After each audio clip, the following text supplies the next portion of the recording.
My name's Michelle. I'm doing the book review this week on contemporary realistic fiction, and the definition of that is something that happens in our day and something that realistically could happen. So the book that I chose to do is called 100 Days and 99 Nights by Alan Madison. It was written in 2008 and published by the Hachette Publishing Group. This book is about a little girl who, her name is Esme, short for Esmeralda, and her father is in the military. And the book was written by the author who went around interviewing children whose parents and fathers had been deployed. So just to kind of give a little glimpse of what their lives are like on the home front when a parent is deployed. And for me, I think I was drawn to this book because my family has been through that experience a couple of times. Once in 1990, far before any of you were ever probably thought of. And I had little children at the time and actually was pregnant with my fourth baby. And I remember very vividly some of the trauma that they experienced.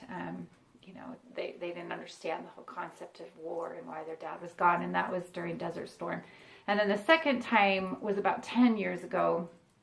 It's a little more recently, but my children were teenagers then. My youngest was 9, and she kind of struggled a little bit, but the contrast between the two deployments was a lot different. But this starts out the story by showing the family, and their Saturday morning routine is to make pancakes together. And that's kind of the dad's thing to do, and describes his pancakes, and they're so perfect. And in fact, the last page of the book shares the pancake recipe that they use to make the world's perfect pancakes. And each Saturday morning, the two kids, there's Esme and then her younger brother Ike, and they put on aprons, and it's all just very regimented and routine. And it shows how much they love their dad and how much order that the dad brought into the home.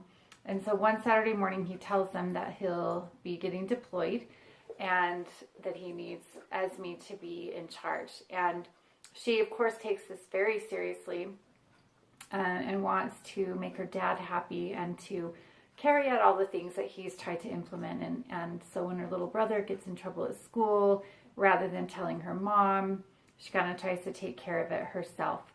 Esme has what's called a bed zoo. She has 25 different animals, every one that starts with every letter of the alphabet except for X, which her grandpa gives her later in the book.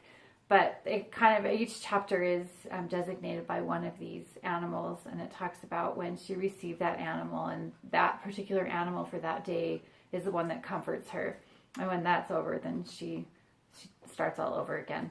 So that was kind of a cute little way to kind of see some things that bring a child comfort.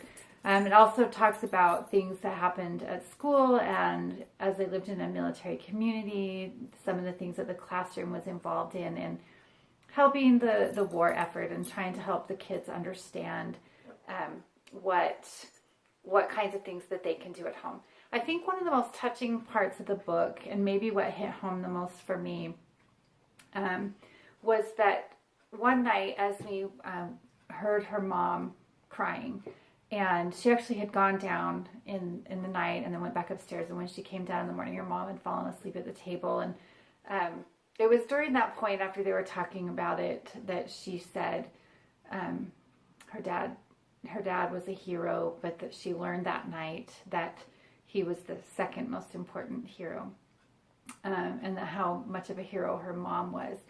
And I think one of the things that just touched for me was in realizing all of our military families and the things that the dads have to do, or the moms that they go, but those deployed parents have in having that responsibility, but that there's so much that goes in on the home front to kind of hold things together.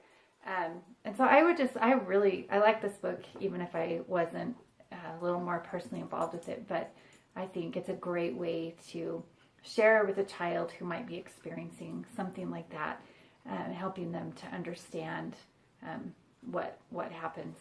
And so I would encourage that book, and I hope that you enjoyed it.